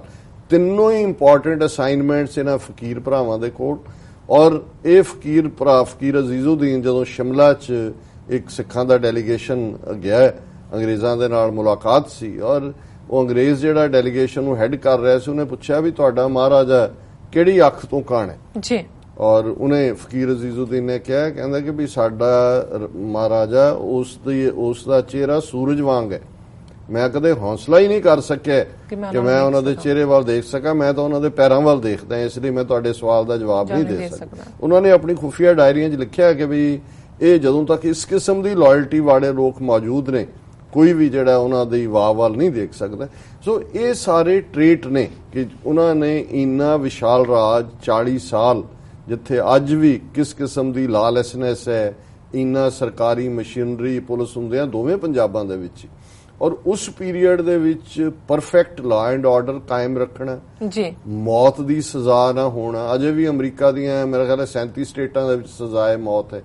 ਔਰ ਇਸ ਕਿਸਮ ਦਾ ਮਾਹੌਲ ਜਿਹਦੇ ਚ ਕਿ ਲੋਕ ਸੁਰੱਖਿਅਤ ਮਹਿਸੂਸ ਕਰਨ। ਪਰ ਮੈਂ ਬਹੁਤ ਵਾਰ ਸ਼ਾਹ ਮੁਹੰਮਦ, ਜਿਨ੍ਹਾਂ ਨੇ ਜੰਗਨਾਮਾ, ਜਿਸ ਨੂੰ ਜੰਗਨਾਮਾ ਸਿੰਘਾਂ ਫਰੰਗੀਆਂ ਕਿਹਾ ਜਾਂਦਾ, ਪਰ ਉਹ ਜੰਗ ਹਿੰਦ ਪੰਜਾਬ ਕਰਕੇ ਉਸ ਦਾ ਮੁੱਢਲਾ ਨਾਂ ਸੀ। ਹੁਣ ਜਦੋਂ ਸ਼ਾਹ ਮੁਹੰਮਦ ਇਹ ਕਹਿੰਦੇ ਕਿ ਮਹਾਬਲੀ ਰਣਜੀਤ ਸਿੰਘ ਹੋਇਆ ਪੈਦਾ, ਨਾਲ ਜ਼ੋਰ ਦੇ ਮੁਲਕ ਹਿਲਾਏ ਗਿਆ, ਮੁਲਤਾਨ, ਕਸ਼ਮੀਰ, ਪਿਸ਼ੌਰ, ਚੰਬਾ, ਜੰਮੂ, ਕਾਂਗੜਾ, ਕੋਟ ਨਿਵਾਏ ਗਿਆ, ਹੋਰ ਦੇਸ਼ ਲੱਦਾਖ ਤੇ ਚੀਨ ਤੋੜੀ, ਸਿੱਕਾ ਆਪਣੇ ਨਾਮ ਚਲਾਏ ਗਿਆ, ਸ਼ਾਹ ਮੁਹੰਮਦਾ ਜਾਣ 50 ਬਰਸਾਂ, ਅੱਛਾ ਰੱਜ ਕੇ ਰਾਜ ਕਮਾਏ ਗਿਆ। ਹੁਣ ਜ਼ਾਹਰ ਹੈ ਇੱਕ ਮੁਸਲਮਾਨ ਕਵੀ ਵੱਲੋਂ ਇਹ ਟ੍ਰਿਬਿਊਟ, ਇਹ ਛੋਟੀ ਗੱਲ ਨਹੀਂ। ਔਰ ਇਹੀ ਸ਼ਾਹ ਮੁਹੰਮਦ ਜਦੋਂ ਪਹਿਲੀ ਸਿੱਖਾਂ ਅੰਗਰੇਜ਼ਾਂ ਦੀ ਜੰਗ ਦੇ ਵਿੱਚ ਇਹਨਾਂ ਡੋਗਰਿਆਂ ਔਰ ਮਿਸਰਾਂ ਦੀ ਗਦਾਰੀ ਦੀ ਗੱਲ ਕਰਦਾ, ਤੇ ਉਦੋਂ ਵੀ ਉਸ ਦੇ ਸਾਹਮਣੇ ਆ ਕਿ ਕਾਸ਼ ਅੱਜ ਰਣਜੀਤ ਸਿੰਘ ਹੁੰਦਾ। ਔਰ ਉਹ ਵੀ ਜਿਹੜਾ ਕਿ ਬੜਾ ਪਪੂਲਰ ਹੈ ਸਾਡੇ ਪੰਜਾਬ ਦੇ ਵਿੱਚ, ਅਕਸਰ ਕੋਟ ਕੀਤਾ ਜਾਂਦਾ ਕਿ ਜੰਗ ਹਿੰਦ ਪੰਜਾਬ ਦਾ ਹੋਣ ਲੱਗਾ, ਦੋਨੋਂ ਬਾਦਸ਼ਾਹੀ ਫੌਜਾਂ ਭਾਰੀਆਂ ਨੇ, ਅੱਜ ਹੋਵੇ ਸਰਕਾਰ ਤਾਂ ਮੁੱਲ ਪਾਵੇ। ਰਣਜੀਤ ਸਿੰਘ ਨੂੰ ਸਰਕਾਰ ਕਰਕੇ ਐਡਰੈਸ ਕੀਤਾ ਜਾਂਦਾ ਸੀ। ਅੱਜ ਹੋਵੇ ਸਰਕਾਰ ਤਾਂ ਮੁੱਲ ਪਾਵੇ, ਜਿਹੜੀਆਂ ਖਾਲਸੇ ਨੇ ਤੇਗਾਂ ਮਾਰੀਆਂ ਨੇ, ਸਣੇ ਆਦਮੀ ਗੋਲੀਆਂ ਨਾਲ ਉੱਡਣ, ਹਾਥੀ ਡਿੱਗਦੇ ਸਣੇ ਅੰਬਾਰੀਆਂ ਨੇ, ਸ਼ਾਹ ਮੁਹੰਮਦਾ ਇੱਕ ਸਰਕਾਰ ਬਾਝੋਂ ਫੌਜਾਂ ਜਿੱਤ ਕੇ ਅੰਤ ਨੂੰ ਹਾਰੀਆਂ ਨੇ। ਸੋ ਜ਼ਾਹਰ ਹੈ ਕਿ ਇਹ ਆਪਣੇ ਆਪ ਦੇ ਵਿੱਚ ਟ੍ਰਿਬਿਊਟ ਹੈ ਕਿ ਇੱਕ ਪੰਜਾਬੀ ਮੁਸਲਮਾਨ ਉਸ ਰਾਜ ਦੇ ਜਾਣ ਤੇ ਕੀਰਨੇ ਪਾ ਰਿਹਾ ਹੈ। ਔਰ ਇਹ ਜਦੋਂ ਅੱਜ ਅਸੀਂ ਇਸ ਟੌਪਿਕ ਨੂੰ ਟੱਚ ਕੀਤਾ ਜੀ, ਇਹਦੇ ਵਿੱਚ ਕੋਈ ਸ਼ੱਕ ਨਹੀਂ ਹੈ ਕਿ ਉਹ ਜ਼ਮਾਨਾ ਜ਼ੋਰ ਦੇ ਨਾਲ, ਫੌਜੀ ਤਾਕਤ ਦੇ ਨਾਲ, ਬਹਾਦਰੀ ਦੇ ਨਾਲ ਇਲਾਕਾ ਫਤਿਹ ਕਰਕੇ ਰਾਜ ਭਾਗ ਸਥਾਪਿਤ ਕਰਨ ਦਾ ਸੀ ਜੀ। ਪਠਾਣਾ ਦਾ ਜ਼ੋਰ ਪਿਆ, ਉਹਨਾਂ ਨੇ ਦਿੱਲੀ ਤੱਕ ਉਹ ਪਹੁੰਚ ਗਏ। ਮੁਹੰਮਦ ਗੌਰੀ ਨੇ ਪ੍ਰਿਥਵੀ ਰਾਜ ਚੌਹਾਨ ਨੂੰ ਹਰਾਇਆ, ਹਾਲਾਂਕਿ ਉਹਨਾਂ ਦੀ ਆਬਾਦੀ ਜ਼ਿਆਦਾ ਨਹੀਂ ਸੀ, ਉਹ ਕੋਈ ਪਠਾਨ ਉੱਥੇ ਨਹੀਂ ਸੀ ਰਹਿੰਦੇ ਗੰਗਾ ਜਮਨਾ ਕਲਚਰ ਦੇ ਵਿੱਚ, ਪਰ ਉਹਨਾਂ ਨੇ ਫਿਰ ਲਗਭਗ 3-4 ਸਦੀਆਂ ਰਾਜ ਕੀਤਾ। ਫਿਰ ਤੁਰਕ ਆ ਗਏ, ਬਾਬਰ ਉਜ਼ਬੇਕ ਉੱਥੋਂ ਨਿਕਲਿਆ 1526 ਚ, ਉਹਨੇ ਹਰਾ ਕੇ ਜਿਹੜਾ ਸਿਕੰਦਰ ਲੋਧੀ ਹੈ, ਫਿਰ ਬਾਬਰ ਦਾ ਕਬਜ਼ਾ ਹੋਇਆ। ਫਿਰ ਮੁਗਲ ਜਿਹੜੇ ਨੇ ਉਹ ਬੈਠ ਕੇ ਅਗਲੀਆਂ ਜਿਹੜੀਆਂ ਨੇ 3-4 ਸਦੀਆਂ ਉਹਨਾਂ ਦਾ ਰਾਜ ਰਿਹਾ। ਔਰ ਉਹਨਾਂ ਦੇ ਜਦੋਂ ਜ਼ੁਲਮ ਹੋਏ ਤੇ ਫਿਰ ਪੰਜਾਬ ਦੇ ਵਿੱਚ ਸਿੱਖ ਖਲੋਤੇ, ਉਹਨਾਂ ਨੇ ਮੁਗਲਿਆ ਰਾਜ ਨੂੰ ਚੈਲੰਜ ਕੀਤਾ, ਕੁਰਬਾਨੀਆਂ ਦਿੱਤੀਆਂ। ਔਰ ਇਹ ਦਿੱਲੀ ਤੋਂ ਇੰਡਸ ਤੱਕ, ਕਿਉਂਕਿ ਪੰਜਾਬ ਨੂੰ ਦੋਨਾਂ ਹੀ ਅਫਗਾਨ ਔਰ ਮੁਗਲ ਆਪਣੇ ਕਬਜ਼ੇ 'ਚ ਰੱਖਣਾ ਚਾਹੁੰਦੇ ਸਨ। ਸੋ ਉਸ ਵੇਲੇ ਦੇ ਸਿੱਖਾਂ ਨੂੰ ਉਹ ਧਰਤੀ ਦੇ ਲੋਕਾਂ ਦੀ ਜੇ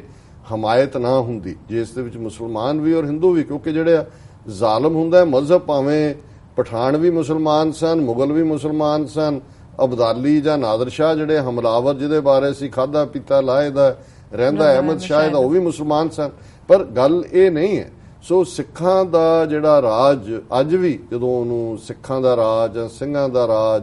ਜਾਂ ਦੂਸਰੇ ਕਰਕੇ ਕਿਹਾ ਜਾਂਦਾ, ਇਹਦੇ 'ਚ ਕੋਈ ਸ਼ੱਕ ਨਹੀਂ ਹੈ ਕਿ ਜੇ ਸ਼ਾਹ ਮੁਹੰਮਦ ਨੇ ਇਹ ਕਿਹਾ ਤਾਂ ਉਹਨੇ ਕਿਹਾ ਕਿ ਜੀ ਭਾਈ ਇਹ ਪੰਜਾਬੀਆਂ ਦਾ ਰਾਜ ਸੀ, ਔਰ ਕੋਈ ਤੀਜੀ ਦੋਨੋਂ ਹਿੰਦੂ ਮੁਸਲਮਾਨ ਰਾਜੀ ਵਸਦੇ ਸੀ। ਔਰ ਇਹੀ ਸਿੱਖੀ ਦਾ ਜਿਹੜਾ ਉਹ ਬੇਸਿਕ ਮੈਸੇਜ ਵੀ ਸੀ ਸਰਬੱਤ ਦੇ ਭਲੇ ਦਾ। ਲੇਕਿਨ ਅੱਜ ਜਦੋਂ ਅਸੀਂ ਗੱਲ ਕਰਦੇ ਹਾਂ, ਔਰ 47 ਦੇ ਪੀਰੀਅਡ 'ਚ ਵੀ ਜਦੋਂ ਸਾਡੀ ਅਕਾਲੀ ਲੀਡਰਸ਼ਿਪ ਬਿਲਕੁਲ ਅਹਿਮਕਾਨਾ ਜਿਹੜੀ ਹੈ ਉਹ ਸੀ, ਉਹਨਾਂ ਦਾ ਰੋਲ, ਉਹਨਾਂ ਨੇ ਗਰਾਊਂਡ ਰਿਐਲਿਟੀਜ਼ ਨੂੰ, ਹੁਣ 21ਵੀਂ ਸਦੀ 'ਚ ਤੁਸੀਂ ਜ਼ੋਰ ਨਾਲ ਜਾਂ ਇੱਕ ਮਾਈਨੋਰਿਟੀ ਦੂਸਰਿਆਂ ਦੇ ਉੱਤੇ, ਠੀਕ ਹੈ ਡੈਮੋਕ੍ਰੈਟਿਕ ਕਿਸੇ ਹੋਰ ਦਾ ਸਹਾਰਾ ਲੈ ਕੇ, ਜਿਵੇਂ 5% ਤੋਂ ਵੀ ਘੱਟ ਬ੍ਰਾਹਮਣ ਜਿਹੜੇ ਨੇ ਉਹਨਾਂ ਨੇ ਭਾਰਤ ਦੇ ਹਰ ਪੋਲੀਟੀਕਲ ਪਾਰਟੀ ਰਾਹੀਂ ਉੱਥੇ ਸ਼ਿਕੰਜਾ, ਉਹ ਇੱਕ ਡਿਫਰੈਂਟ ਕਹਾਣੀ ਹੈ ਕਿ ਕਿਵੇਂ ਜਾਂ ਇਹਨਾਂ ਥਾਵਾਂ ਦੇ ਉੱਤੇ ਕਿਵੇਂ ਅਮੀਰ ਜਾਂ ਕਿਵੇਂ ਆਪਣਾ ਜਿਹੜਾ ਉਹ ਚਲਾਉਂਦੇ ਨੇ ਸਿੱਕਾ। ਪਰ ਇਹ ਬਿਲਕੁਲ ਅਨਰੀਅਲਿਸਟਿਕ ਹੈ। 47 ਚ ਵੀ ਅਨਰੀਅਲਿਸਟਿਕ ਸੀ, ਕਿਉਂਕਿ ਜੇ ਸਿੱਖ ਲੀਡਰਸ਼ਿਪ ਗਰਾਊਂਡ ਰਿਐਲਿਟੀ ਨੂੰ ਸਮਝਦੀ ਬਜਾਏ ਕਿ ਪਾਕਿਸਤਾਨ ਦਾ ਵਿਰੋਧ ਕਰਨ ਦੇ ਔਰ ਸਿਰਫ ਇਸ ਰੱਟ ਰੱਟਣ ਦੇ ਜੀ ਸਾਡਾ ਰਾਜ ਸੀ 1849 ਤੱਕ, ਉਹ ਸਾਨੂੰ ਵਾਪਸ ਕੀਤਾ ਜਾਏ, ਇਵੇਂ ਨਹੀਂ ਹੁੰਦਾ। ਜਦੋਂ 20ਵੀਂ ਸਦੀ ਇੱਕ ਰੀਡਿਫਾਈਨਿੰਗ ਸੀ ਨੇਸ਼ਨ ਸਟੇਟਸ ਦਾ, ਪੋਪੂਲੇਸ਼ਨ ਉਹਦਾ ਬੇਸ ਸੀ ਔਰ ਅੰਗਰੇਜ਼ਾਂ ਨੇ 1947 ਦੀ ਵੰਡ ਵੇਲੇ 1941 ਦੀ ਜਿਹੜੀ ਸੈਂਸਸ ਸੀ, ਜਿਹੜੀ ਮਰਦਮਸ਼ੁਮਾਰੀ ਸੀ, ਉਹਨੂੰ ਆਧਾਰ ਬਣਾਇਆ। ਜਿਹੜੇ ਮੁਸਲਿਮ ਮੈਜੋਰਿਟੀ ਜ਼ਿਲ੍ਹੇ ਜਾਂ ਬਾਅਦ ਚੋਂ ਤਹਿਸੀਲ ਕ੍ਰਾਈਟੇਰੀਆ ਬਣਿਆ, ਉਹ ਜਿਹੜੇ ਨੇ ਦੇ ਦਿੱਤੇ ਗਏ ਪਾਕਿਸਤਾਨ ਨੂੰ ਔਰ ਇਧਰ ਜਿਹੜਾ ਉਹ ਇਧਰਲੇ ਹਿੱਸੇ 'ਚ ਆ ਗਏ। ਹੁਣ ਅੱਜ ਜਿਹੜੀ ਇਸ ਕਿਸਮ ਦੀ ਗੱਲ ਕਰਨੀ ਹੈ, ਇਹ ਦੁਸ਼ਮਣ ਤਾਂ ਜਿਹੜਾ ਉਹ ਟਕਰਾਅ ਕਰਨਾ ਚਾਹੁੰਦਾ ਹੈ ਔਰ ਇਹ ਠੀਕ ਹੈ ਵੀ ਸਾਡੇ 'ਚ ਉਹ ਜਿਹੜਾ ਨੋਸਟੈਲਜੀਆ ਹੈ ਉਹ ਜ਼ਰੂਰ ਹੈ ਆਪਣੇ ਬੀਤੇ ਸਮੇਂ ਦਾ ਔਰ ਉਹ ਸੋਵਰਨਿਟੀ ਦਾ। ਜੇ ਅਸੀਂ 1849 'ਚ ਆਪਣੀ ਭਾਵੇਂ ਸੋਵਰਨਿਟੀ ਗਵਾਈ, ਜੇ 1947 'ਚ ਸਾਡੀ ਲੀਡਰਸ਼ਿਪ ਅਕਲਮੰਦ ਹੁੰਦੀ ਔਰ ਅਸੀਂ ਆਪਣਾ ਜਿਹੜਾ ਉਹ ਹਿੱਸਾ ਲਿਆ ਹੁੰਦਾ, ਆਲਰੇਡੀ 6-7 ਸਿੱਖ ਸਟੇਟਾਂ ਐਗਜ਼ਿਸਟ ਕਰਦੀਆਂ ਸੀ, ਉਹਦੇ ਨਾਲ ਮਿਲਾ ਕੇ ਭਾਵੇਂ ਕਿੰਨਾ ਵੀ ਉਹ ਏਰੀਆ ਹੁੰਦਾ, ਤੇ ਫਿਰ ਅਸੀਂ ਇਵੇਂ ਨਹੀਂ ਸੀ ਹੁੱਬ ਦੇ ਨਾਲ ਰਣਜੀਤ ਸਿੰਘ ਨੂੰ ਯਾਦ ਕਰਨਾ, ਕਿਉਂਕਿ ਸਾਨੂੰ ਹੋਣਾ ਸੀ ਕਿ ਵੀ ਅਸੀਂ ਆਪਣਾ ਸੋਵਰਨ ਨੇਸ਼ਨ ਬਣਾ ਲਿਆ। ਸੋ ਅੱਜ ਵੀ ਜਿਹੜੀ ਪ੍ਰੈਕਟੀਕੈਲਿਟੀ ਹੈ ਔਰ ਇਸ ਲਈ ਜਦੋਂ ਮੈਂ ਡਿਫਾਈਨ ਕਰਦਾ ਹਾਂ ਖਾਲਿਸਤਾਨ ਦੀ ਬਾਉਂਡਰੀ ਨੂੰ, ਔਰ ਬੜਾ ਕਲੀਅਰਲੀ ਹੁੰਦਾ ਕਿ ਕੋਈ ਭੁਲੇਖਾ ਨਹੀਂ ਹੋਣਾ ਚਾਹੀਦਾ ਕਿ ਵਾਘਾ ਤੋਂ ਹੁਸੈਨੀਵਾਲਾ ਤੱਕ ਜਿਹੜੀ ਇੰਟਰਨੈਸ਼ਨਲ ਬਾਰਡਰ ਲਾਈਨ ਡਰਾ ਹੋਈ ਹੈ, ਅਸੀਂ ਉਸ ਨੂੰ ਜਿਹੜਾ ਉਹ ਟੋਟਲੀ ਉਸ ਨੂੰ ਮੰਨਦੇ ਔਰ ਅਸੀਂ ਦਰਿਆਏ ਜਮਨਾ ਤੋਂ ਵਾਘਾ ਤੱਕ ਜਿਹੜਾ ਕਿ ਕ੍ਰੇਡਲ ਹੈ ਸਿੱਖ ਸਿਵਲਾਈਜੇਸ਼ਨ ਦਾ ਔਰ ਜਿਹਦੇ 'ਚ ਆਲਮੋਸਟ ਕੁੱਲ ਸਿੱਖ ਪੋਪੂਲੇਸ਼ਨ ਜਿੰਨੀ ਹੈ ਉਹਦਾ ਭਾਰਤ ਦੀ ਉਹਦਾ 80% ਉਹਦੇ 'ਚ ਆ ਜਾਂਦੇ। ਬਾਕੀਆਂ ਦੇ ਲਈ ਇਹ ਦੇਖਿਆ ਜਾ ਸਕਦਾ ਹੈ ਕਿ ਦੁਸ਼ਮਣ ਸਾਡਾ ਕਿਸ ਕਿਸਮ ਦਾ ਟੈਕਟਿਕ ਇਸਤੇਮਾਲ ਕਰੇਗਾ। ਸੋ ਅਸੀਂ ਪਾਕਿਸਤਾਨ ਦੇ ਨਾਲ ਬੇਸ਼ੱਕ ਲਾਹੌਰ, ਔਰ ਅਸੀਂ ਸ਼ੁਕਰਗੁਜ਼ਾਰ ਵੀ ਹਾਂ ਕਿ ਜਿੱਥੇ ਉਹ ਰਣਜੀਤ ਸਿੰਘ ਦੀ ਸਮਾਧ ਹੋਏ ਜਾਂ ਉਹਨਾਂ ਦੇ ਮਿਊਜ਼ੀਅਮ ਦੇ ਵਿੱਚ ਸਿੱਖ ਗੈਲਰੀ ਹੋਏ ਜਿਹਦੇ 'ਚ ਕਿ ਉਹਨਾਂ ਨੇ ਉਸ ਰਾਜ ਦੀਆਂ ਨਿਸ਼ਾਨੀਆਂ ਸਾਂਭ ਕੇ ਰੱਖੀਆਂ ਨੇ ਜਿਹੜੀਆਂ ਸਾਨੂੰ ਬੀਤੇ ਨਾਲ ਜੋੜਦੀਆਂ ਔਰ ਮਹਾਰਾਣੀ ਜਿੰਦਾਂ ਦੀ ਜਿਹੜੀ ਖਾਹਿਸ਼ ਸੀ ਭਾਵੇਂ ਉਹ ਪੂਰੀ ਨਹੀਂ ਸੀ ਅੰਗਰੇਜ਼ਾਂ ਨੇ ਹੋਣ ਦਿੱਤੀ ਕਿ ਵੀ ਉਹ ਉਹਦੇ ਜਿਉਂਦੇ ਜੀ ਉਹਨੂੰ ਨਹੀਂ ਸੀ ਆਣ, ਉਹਦੇ ਪੁੱਤਰ ਨੂੰ ਵੀ ਦਲੀਪ ਸਿੰਘ ਨੂੰ ਵੀ ਨਹੀਂ ਸੀ ਆਣ ਦਿੱਤਾ ਪੰਜਾਬ। ਲੇਕਿਨ ਬਹੁਤ ਬਾਅਦ 'ਚ 1920 'ਚ ਜਿੰਦਾ ਦੀਆਂ ਜਿਹੜੀ ਐਸ਼ਿਜ਼ ਨੇ ਉਹ ਲਿਆ ਕੇ ਰਣਜੀਤ ਸਿੰਘ ਦੀ ਸਮਾਧ ਦੇ ਨਾਲ ਜਿਹੜੀਆਂ ਨੇ ਉਹ ਰੱਖ ਦਿੱਤੀਆਂ ਗਈਆਂ ਸੀ। ਲੇਕਿਨ ਉਹਨਾਂ ਦੀ ਸ਼ਹਿਜ਼ਾਦੀ ਬੰਬਾ ਜਿਹੜੀ ਕਿ ਉਸ ਦੀ ਮੌਤ ਲਾਹੌਰ ਦੇ ਵਿੱਚ ਹੋਈ 1953-54 'ਚ ਸ਼ਾਇਦ, ਔਰ ਜਿਹੜੀਆਂ ਉਹਦੇ ਕੋਲ ਵੀ ਨਿਸ਼ਾਨੀਆਂ ਸੀ ਉਹ ਵੀ ਉਸ ਲਾਹੌਰ ਦੇ ਮਿਊਜ਼ੀਅਮ ਦੇ ਵਿੱਚ ਪਈਆਂ ਔਰ ਲਾਹੌਰ 'ਚ ਉਹ ਗੁਜਰਾਂਵਾਲਾ ਹੋਏ ਜਿੱਥੇ ਕਿ ਮਹਾਰਾਜਾ ਰਣਜੀਤ ਸਿੰਘ ਦਾ ਬਚਪਨ ਗੁਜ਼ਰਿਆ ਔਰ ਬਾਕੀ ਥਾਵਾਂ ਹੋਣ ਬਹੁਤ ਸਾਰੀਆਂ ਥਾਵਾਂ ਤੇ ਉਹਨਾਂ ਦੀਆਂ ਯਾਦਾਂ ਮੌਜੂਦ ਨੇ। ਸੋ ਮੈਂ ਸਮਝਦਾ ਵੀ ਅਸੀਂ ਪਾਕਿਸਤਾਨ ਦੇ ਨਾਲ ਭਵਿੱਖ ਦਾ ਖਾਲਿਸਤਾਨ ਇਹੋ ਜਿਹੇ ਰਿਸ਼ਤੇ ਹੀ ਚਾਹੁੰਦਾ ਜਿਹੋ ਜਿਹੇ ਅਮਰੀਕਾ ਕੈਨੇਡਾ ਦੇ ਵਿਚਾਲੇ ਨੇ, ਤਾਂ ਕਿ ਜਿੱਥੇ ਸਾਡਾ ਵਿਰਸਾ ਉਹ ਸਿੱਖ ਰਾਜ ਦਾ ਹੋਏ, ਗੁਰੂ ਸਾਹਿਬਾਨ ਦੇ ਨਾਲ ਹੋਏ, ਸਾਡਾ ਮੱਕਾ ਔਰ ਮਦੀਨਾ ਉੱਥੇ ਨਨਕਾਣਾ ਸਾਹਿਬ ਹੈ, ਕਰਤਾਰਪੁਰ ਸਾਹਿਬ ਹੈ, ਪਰ ਉਸ ਥਾਂ ਦੇ ਨਾਲ ਸਾਡਾ ਸਬੰਧ ਅਮਰੀਕਾ ਕੈਨੇਡਾ ਵਾਂਗ ਹੋਏ ਜਿੱਥੇ ਅਸੀਂ ਆਸਾਨੀ ਨਾਲ ਆ ਜਾ ਸਕੀਏ। ਇਹ ਨਹੀਂ ਹੈ ਜਿਵੇਂ 300 ਸਿੱਖਾਂ ਦਾ ਜਥਾ ਰੋਕ ਕੇ ਅਟਾਰੀ ਬਾਰਡਰ ਤੇ ਧਾਰਮਿਕ ਆਜ਼ਾਦੀ 'ਚ ਸਿੱਧੀ ਦਖਲਅੰਦਾਜ਼ੀ ਕੀਤੀ ਹੈ ਕਿ ਵੀ ਉਹ ਉੱਥੇ ਜਾ ਕੇ ਸੈਲੀਬ੍ਰੇਟ ਵੀ ਨਹੀਂ ਕਰ ਸਕਦੇ। ਔਰ ਇਸੇ ਤਰ੍ਹਾਂ ਪਾਕਿਸਤਾਨ ਦਾ ਵੀ ਜਿਹੜਾ ਸਾਡੇ ਖਿੱਤੇ ਖਾਲਿਸਤਾਨ 'ਚ ਆਮਦ ਪਾਕਿਸਤਾਨੀਆਂ ਦੀ, ਉਹ ਭਾਵੇਂ ਰੋਜ਼ਾ ਸ਼ਰੀਫ ਹੈ ਸਰਹੰਦ ਦੇ ਵਿੱਚ ਜਾਂ ਹੋਰ ਹਿਸਟੋਰੀਕਲ ਮੁਕਾਮ ਜਿੱਥੇ ਜਿੱਥੇ ਵੀ, ਕਿਉਂਕਿ ਵੱਡੀ ਗਿਣਤੀ 'ਚ ਸਾਡੇ ਮੁਸਲਮਾਨ ਭਰਾ ਭੈਣਾਂ 47 'ਚ ਪੂਰਬੀ ਪੰਜਾਬ 'ਚੋਂ ਗਏ ਨੇ, ਬਹੁਤ ਸਾਰਿਆਂ ਦੇ ਬਜ਼ੁਰਗਾਂ ਦੀਆਂ ਉੱਥੇ ਅਜੇ ਵੀ ਯਾਦਾਂ ਨੇ ਔਰ ਅਸੀਂ ਇਹੀ ਜਿਹੜੀ ਹੈ ਇਹਨੂੰ ਦੁਆ ਕਰਦੇ ਹਾਂ, ਅਰਦਾਸ ਕਰਦੇ ਹਾਂ ਕਿ ਜਿੱਥੇ ਸਿੱਖ ਕੌਮ ਆਪਣੀ ਆਜ਼ਾਦੀ ਦੇ ਲਈ 30 ਮਿਲੀਅਨ ਸਿੱਖ ਨੇਸ਼ਨ ਅੱਜ ਹੋਮਲੈਸ ਹੈ ਔਰ ਇਹ ਸਾਡੇ ਲਈ ਇੰਪੋਰਟੈਂਸ ਵੀ ਬਣਦੀ ਹੈ ਕਿ ਵੀ ਅਸੀਂ ਉਸ ਰਣਜੀਤ ਸਿੰਘ ਚੋਂ ਉਸ ਦੌਰ ਚੋਂ ਆਪਣੀ ਗਵਾਚੀ ਸੋਵਰਨਿਟੀ ਦੇ ਨੈਣ ਨਕਸ਼ ਲੱਭਦੇ ਔਰ ਮੈਂ ਸਮਝਦਾ ਵੀ ਇਹ ਅਸੀਂ ਅੱਜ ਦੇ ਦਿਨ ਇਸ ਪ੍ਰਣ ਨੂੰ ਦੁਹਰਾਈਏ। ਔਰ ਇਹ ਜੋ ਗੱਲ 18ਵੀਂ ਸਦੀ ਦੇ ਸਿੱਖਾਂ ਨੂੰ ਸਮਝ ਆ ਗਈ ਸੀ ਕਿ ਭਾਈ ਰਾਜ ਬਿਨਾ ਨਹਿ ਧਰਮ ਚਲੇ ਹੈ, ਧਰਮ ਬਿਨਾ ਸਭ ਦਲੇ ਮਲੇ ਹੈ, ਕਿ ਬਿਨਾ ਪੋਲੀਟੀਕਲ ਪਾਵਰ ਤੋਂ ਤੁਸੀਂ ਸਰਬੱਤ ਦਾ ਭਲਾ ਵੀ ਨਹੀਂ ਕਰ ਸਕਦੇ। ਸੋ ਮੈਂ ਸਮਝਦਾ ਵੀ ਅੱਜ ਵੀ 70 ਸਾਲ ਦੀ ਖੁਆਰੀ ਤੋਂ ਬਾਅਦ ਭਾਰਤੀ ਹਾਕਮਾਂ ਦੇ ਇੱਕ ਸਾਡੇ ਤਬਕੇ ਨੂੰ, ਵੱਡੇ ਤਬਕੇ ਨੂੰ ਇਹ ਸਮਝ ਆ ਗਈ ਹੈ ਕਿ ਅਲਟੀਮੇਟਲੀ ਇੱਕ independent sovereign nation Khalistan ਦਰਿਆਏ Jamuna ਤੋਂ ਵਾਘਾ ਤੱਕ ਇਹੀ ਹੱਲ ਹੈ ਸਾਊਥ ਏਸ਼ੀਆ ਦੇ ਸਿੱਖਾਂ ਦੀਆਂ ਸਮੱਸਿਆਵਾਂ ਦਾ। ਇਸ ਤੋਂ ਬਿਨਾਂ ਅਸੀਂ ਕਿੰਨਾ ਖੁਆਰ ਹੋਈਏ ਆਉਣ ਵਾਲੇ ਪੀਰੀਅਡ 'ਚ ਹੋਰ 50 ਸਾਲ 100 ਸਾਲ ਜੇ ਅਸੀਂ ਗੱਲ ਨੂੰ ਨਹੀਂ ਸਮਝਣਾ, ਪਰ ਖਾਲਿਸਤਾਨ ਤੋਂ ਬਿਨਾਂ ਹੋਰ ਸਾਡੇ ਕੋਲ ਕੋਈ ਦੂਸਰਾ ਸੋਲੂਸ਼ਨ ਨਹੀਂ। ਜੀ ਡਾਕਟਰ ਸਾਹਿਬ, ਤੁਹਾਡਾ ਬਹੁਤ ਬਹੁਤ ਸ਼ੁਕਰੀਆ। ਤੁਸੀਂ ਮਹਾਰਾਜਾ ਰਣਜੀਤ ਸਿੰਘ ਦੀ ਬਰਸੀ ਮੌਕੇ ਆਪਣੇ ਵਿਚਾਰ ਦਿੱਤੇ ਨੇ ਤੇ ਇੱਥੇ ਲੈਣੇ ਬ੍ਰੇਕ। ਵਿਊਅਰਸ ਤੁਸੀਂ ਨਾਲ ਇਸ ਤਰ੍ਹਾਂ ਬਣੇ ਰਹਿਣਾ, ਮਿਲਦੇ ਹਾਂ ਆਫਟਰ ਦਿਸ ਸ਼ਾਰਟ ਬ੍ਰੇਕ।